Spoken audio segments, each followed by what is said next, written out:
Everybody. So I wanted to talk about Star Trek Picard, the new show that just wrapped up its first season on CBS All Access. Now, I wasn't planning to watch this show until it hit DVD or Blu-ray or whatever, because who the fuck wants CBS All Access? There's nothing on that streaming service. But then, with the quarantine and everything, they were running this, 30-day free trial, so I'm like, sure, I'll sign up for free, and is there anything else on CBS All Access to watch? No. But at least I could satiate my curiosity about Star Trek Picard. So let me start off with where I am as far as a Star Trek fan.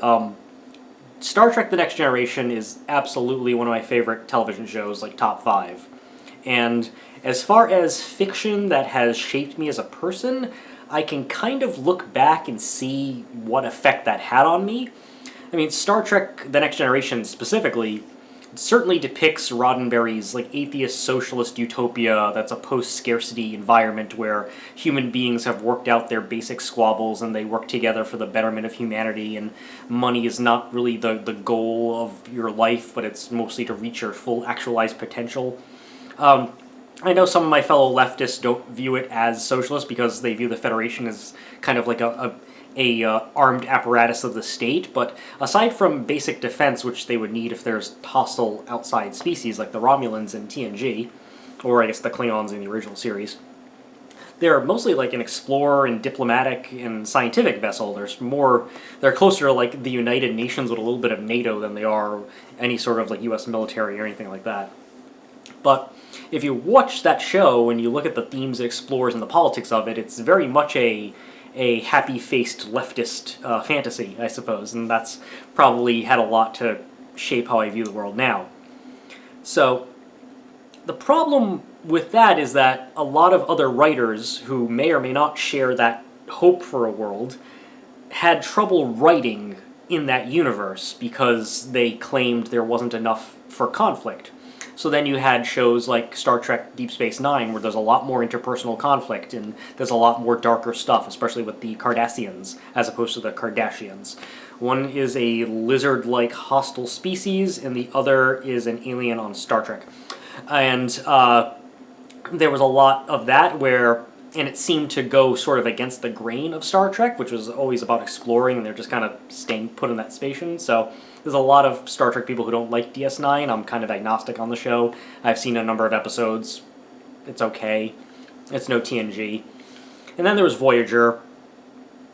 Had a few good episodes again. Not a big fan of that, but it has its fans. Enterprise, no one particularly liked that.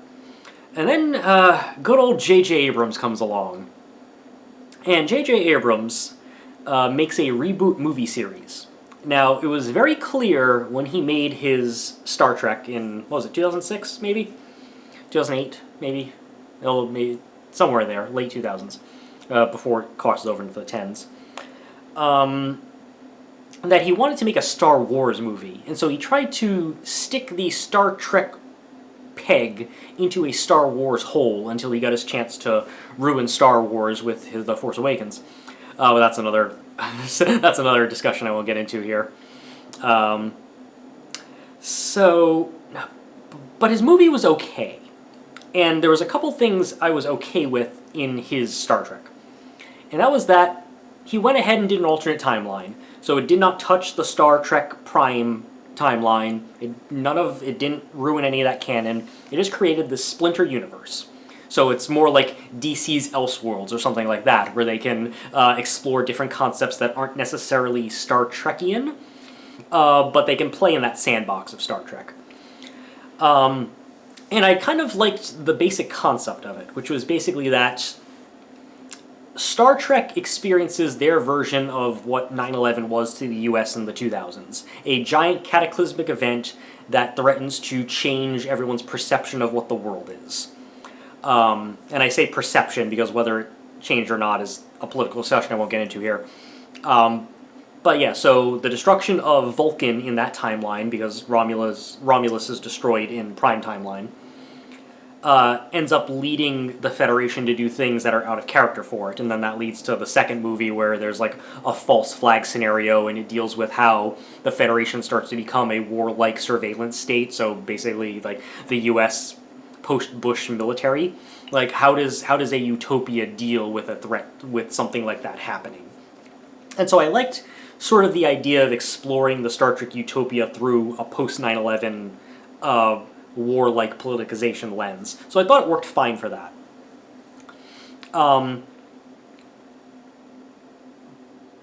But some of the spillover, even if Star Trek Picard takes place in the normal timeline, it still is faced with some of that stuff, because Romulus has been destroyed in the Prime timeline, and you're still dealing with contemporary writers who are not Gene Roddenberry, because Gene Roddenberry died, I think, right after the first season of TNG, maybe?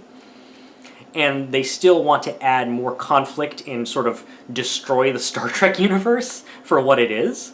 Like, Star Trek The Next Generation, for all of its seasons, went like 7 seasons or whatever, it still was able to adhere to Roddenberry's vision, and it still had some interpersonal conflict and stuff, but it still stayed within that vision. And I guess the writers of that show, after a while, felt so hamstrung by it that they had to try and break that mold and kind of ruin Star Trek along the way, by bit by piece. And then when you get into the post-JJ stuff, it's all out. People are just writing it as if it's any other, as if it's Star Wars or Babylon 5 or something. So part of my problem with Star Trek Picard is a little bit of that. That it starts off in a place where the Federation is not doing what it's supposed to, and that leads Picard to sort of abandon it. Now, if this is supposed to be a metaphor for Star Trek as a whole, that Star Trek has moved away from the vision it was supposed to, and that the show is trying to bring it back to what Star Trek's supposed to be, that I could get on board with, if the show is using the Federation as a metaphor for what fiction writers have done to Star Trek writ large. But I don't think it accomplishes that if it does. But that's not my main problem with Star Trek Picard. That's just something I want to point out there, that it's... Star Trek Picard does not feel like a sequel to Star Trek The Next Generation. What it feels like is a J.J. Abrams sequel to Star Trek Nemesis. And I'll get into that. So, Star Trek The Next Generation, great television show, it runs its seasons and it ends. And at that point, the Next Generation crew takes over the film franchise. And we ultimately get 4 films of that. We get Star Trek Generations, which is probably the closest in... This movie is the closest to what the TV show was, as far as tone and what it's type to explore. In some ways, it's more like a big-budget episode of The Next Generation. And in that way, it's pretty successful. I do like this movie. And then came the movie that tried to movie up Star Trek, and that is Star Trek First Contact, the one with the Borg. They kind of retcon the Borg a little bit by creating the Borg Queen that carries over into Voyager. Still, this is generally considered the best of the Next Generation movies. I tentatively agree with that. And this movie is also the one that contains sort of the famous Picard quote about the economics of the 24th century and sort of spells out the sort of socialist nature of the Federation's economy. And yeah, I bring up this money thing because money exists in the Federation in Star Trek Picard, and I don't know why. Like, I understand money existing in the universe at large. Like, there's the alien species, the Ferengi, which is essentially just an alien species that adheres to Ayn Rand's philosophy, and they're portrayed as just sniveling, idiotic, selfish demon monster kind of people who are just stupid. And that's, what Ayn Rand objectivists and libertarians are like. So that's sort of the leftist Star Trek's parody of like right-wing libertarians. And they obviously have money. There's like, I forget what episode it's in, but there's one thing where the Ferengi really want one of the Federation badges because it has gold in it. And they're like, "What, the badge? Sure, go ahead. It's it's common. we don't have shiny metals that we place value on anymore." That kind of thing. So, but I do like this movie quite a bit, and it's generally considered the best of the series. And then you get Star Trek Insurrection, which most of the people involved with were not very happy with how it turned out, especially director Jonathan Frakes. I still think it's okay. It's the story of the movie is not enough to be a movie. It mostly just feels like a middle-low episode of the TV show. And for some reason, Data doesn't have an emotion chip. He just leaves it on the ship. But at least they, in the dialogue, call that out, that he has his emotion chip, but he left it on the Enterprise for this away mission. So, okay. Then we get to the movie that ended the Star Trek Next Generation movie franchise. It kind of killed Star Trek for a long time at the movies. And it's just kind of horrible. And the main problem with Star Trek Picard is that I didn't expect the show to ignore Nemesis. I would have been fine if it did. But I did not expect it to basically just be a sequel to Nemesis. So we get Star Trek Nemesis. The one good thing about this movie is Tom Hardy as like a clone of Picard that was raised on Remus, and the opening scene where like the Romulan Senate dissolves. That's about all I like in this movie. It's pretty bad, but the problems with this movie were kind of twofold. The first fold is that they originally hired a screenwriter and a director who had no knowledge or background really much of Star Trek. The idea was if the movies aren't doing well because they're not appealing to anyone outside of the normal Star Trek fan base, then we want to expand that fan base by bringing in outsiders to bring a new voice to it. Not a terribly bad hypothesis, they just picked the wrong people. And then, look, I love Brent Spiner. I got to meet Brent Spiner at a convention. He was one of those people who you can tell doesn't like the convention. You can always tell the people who truly enjoy being at the convention, the people who don't, but they like the revenue from taking pictures and signing autographs. Brett Spiner's in the latter. But still, very nice guy, very funny if you follow any of the stuff. But I blame him for what happened to Data. Now, obviously, he portrays Data. He is Data. The reason we all love that character and why he's a favorite of most fans of the show is because of his performance. But he was so sick of playing Data and of putting on the gold makeup that he insisted that Data die in this movie. And so we get the worst story decision in Star Trek history, I'm convinced I can say that, where Data dies and sacrifices his life. The one favorite character, and the one character of Star Trek who could pretty much be immortal as long as nothing like this happens, dies. And it was a story decision I always hated and would never forgive. And the reason why I like to pretend that this movie isn't canon, that it never happened. Like, it ended up at Insurrection, and the Enterprise E is fine. So I was kind of hoping that Picard, and this was probably a naive hope on my part, but I was hoping that Picard would exorcise the demons of Nemesis, because Nemesis is not a well-liked movie in the fan base either, it's not just me. But instead it kind of doubles down on it, and the movie is basically about Picard dealing with the death of Data. And again, this could also probably be writ large as a metaphor for Star Trek fans not wanting to let go of Data. And the show, spoilers here, the show ultimately basically kills Data again, that Data's consciousness is existing on a server and Data wants to die. I never really buy that. I don't buy that at all, that's something Data would want. But whatever, that's something Brent Spiner wants. So Brent Spiner comes back just to basically kill Data one more time, I guess in a way they feel is better. And it's no. So this isn't a formal review of Star Trek Picard. This is more about why it rubbed me the wrong way and why I ultimately didn't like it. Look, it's been a long time, but Star Trek Nemesis came out in, 2002, I think? Yeah, 2002. So it's been 18 years. It's someone who was born when Star Trek Nemesis came out is now legally an adult who can vote in this election. I guess I was kind of hoping Brent Spiner would be okay. Like, even if he never plays Data again, just knowing that fictional Data is alive out in the universe doing something, I think would be better than having him basically want to be euthanized. I don't know.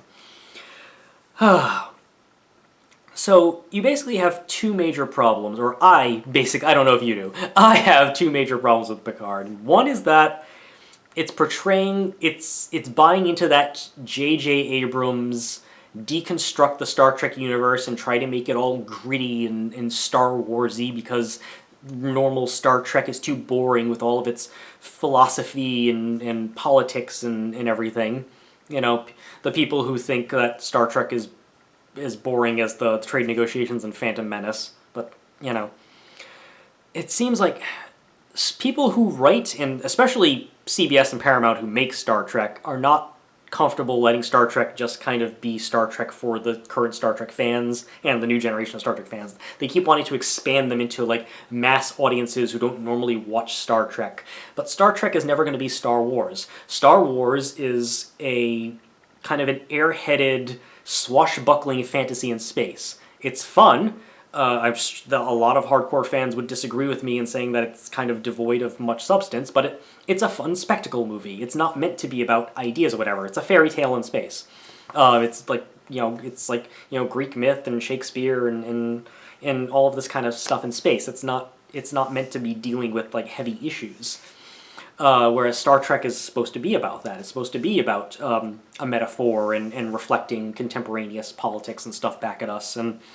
And with the exception of Star Trek not particularly doing sexism or homosexual or trans rights very well, even though it has tried, it has been very woke, for lack of a better term, in many other areas, especially race, class, economics, all these things.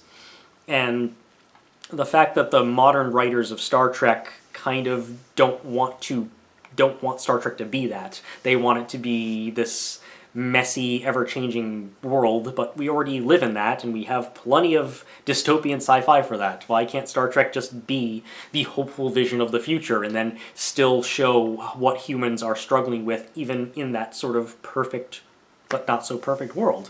Just let Star Trek be that. That's what it is. That is the niche it's carved out for that. But no. We have to have a federation that, abandoned refugees because some androids committed a massacre on Mars, another like 9/11 type incident in a Star Trek world. It's like they can't just let Star Trek be Star Trek. So, Picard. By the way, I brought this out. I still have my old Picard action figure. He's a little worse for the wear. All of the other, I had many Star Trek action figures as a kid. They all kind of fell by the wayside. For some reason, I've held on to Picard, and he's in the best shape. He wasn't chewed by any of my animals when I was growing up, unlike some of the other ones. Data kind of got his head crushed by my old Great Dane Cyrus. So Picard leaves the Federation because of that, and he ends up kind of growing wine. And then, for some reason, the Next Generation made it very clear that Dr. Soong, the creator of Data and Data's brother Lore, was able to create a positronic android or whatever, and that it was very hard for anybody else to replicate. But now suddenly, somewhere in the middle, the guy who put Data on trial to be property in one episode, the Measure of a Man episode, he was able to create a bunch of androids that are kind of, sort of, not as good as Data, and then some who may have been even better than Data. I don't know. And then they retcon it so that Soong had a biological son that makes no sense and was nowhere when Data and Lore were doing anything, years prior. I don't understand the decisions that some of the writers made in creating this future for the Next Generation. And it's basically because it is expanding the Star Trek of J.J. Abrams and the Star Trek of Nemesis. It is not expanding the Star Trek of the Next Generation. So as a fan of the Next Generation, look, I like seeing Brent Spiner playing Data again, even if it's not what I want to see Data doing. I liked seeing Commander Riker back, and I liked seeing Deanna Troi back. Both of those characters are at least played... Those characters are at least feel like what those characters would be like at this time. Those characters feel true to their origins, whereas Picard and Data don't in the show. So it's nice to see these old characters again after almost 20 years, but the show just doesn't work. And then your new characters aren't really anything special. Alison Pill murders a guy in kind of cold blood, and then she's just kind of allowed to be like, hey. And then you have an android who is even more perfected human than Data was, and is considered like Data's daughter, and it's no. Hugh the Borg comes back. It's nice for him. The Romulans are dealing with a Borg cube. And then one of the major storylines on this show is that the Romulans hate artificial life forms because of an old prophecy. None of that ever came up in The Next Generation. That's completely made up from whole cloth. The Romulans never, they never tried to murder Data in any of the previous seasons. Why are they retconning that? And then Data did have an emotion chip. He had it for technically 3 movies, even though he only exhibited it or had it implanted in him in 2. So why doesn't the Data... Well, one, Nemesis completely ignored that he had an emotion chip. They just forgot it, or they just decided he didn't have it anymore, or they retconned it out of existence. There's one line about, like, I have no emotions, Geordi, in there. They just completely ignore it. And then this show also completely ignores it, which is why the show is also more Nemesis than it is Next Generation. I don't know. So, yeah. I didn't like it. I'm not going to go into a breakdown of episode by episode or the different B stories and everything. It's just... The show is not true to the original vision of Star Trek. And Roddenberry had more of a hand in the original series, but the original series was still rough around the edges. The Next Generation, I feel, was the quintessential portrayal of this vision of the future, and every iteration that's come after it, whether it's Nemesis, or whether it's DS9, or Voyager, Enterprise. I haven't seen a single episode of Star Trek Discovery. I have no issue with it. And certainly the J.J. Abrams movies have moved further and further away from that vision to the point where Star Trek is no longer recognizable as Star Trek. Now it's some sort of corporate and lazy writer attempt to mold it into something that is more massively popular than what Star Trek's fan base is. I mean, Star Trek is popular enough to spawn conventions, and obviously it's very popular, but the fan base seems to be like a mile wide and an inch deep, I guess, as opposed to Star Wars and any of these other more spectacle-type science fiction things.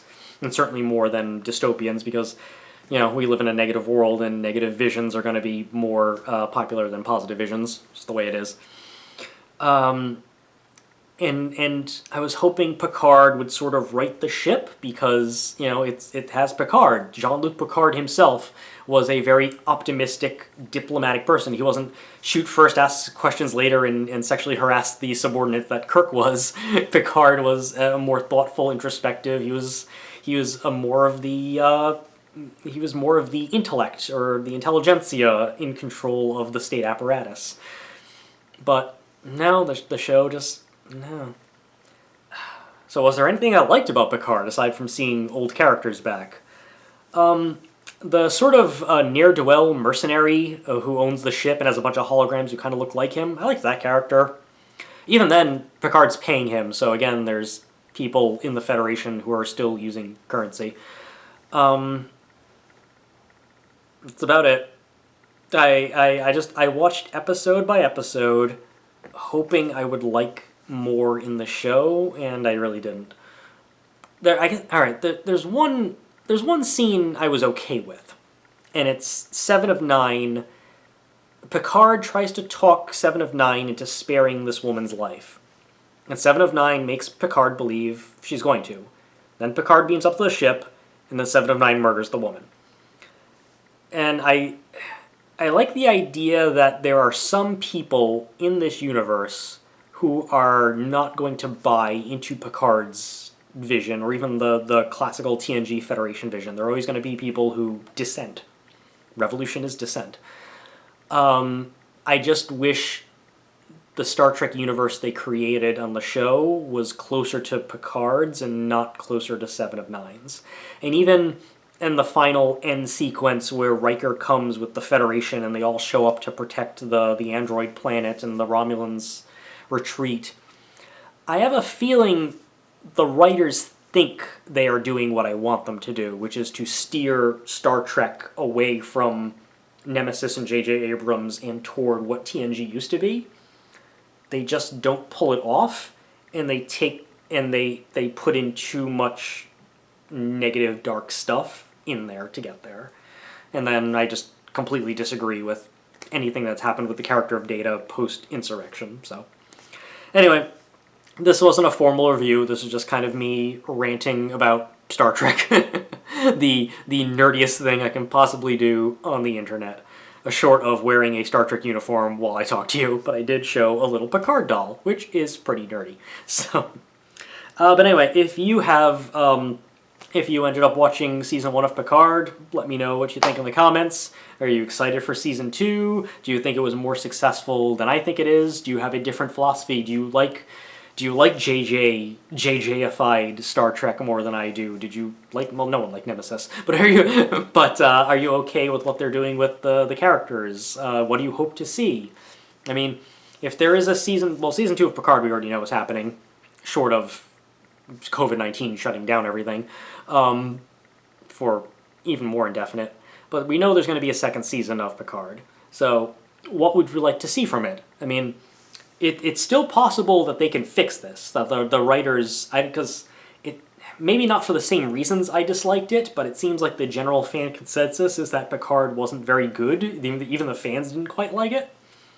So if they take some of that into consideration and maybe they can steer this closer, because again, if the entire show ends up being writ large a metaphor for writing the ship of Star Trek as a franchise, in moving it back to Roddenberry as opposed to from JJ and bad UPN writers, then maybe it'll be worth it in the long run. But I don't see that happening. I think it's just going to be the watered down kind of crap it is now. But oh well, yeah, well, another disappointment. So I'll just pretend that Nemesis and Star Trek Picard never happened, and they kind of ended with the slightly weak Insurrection.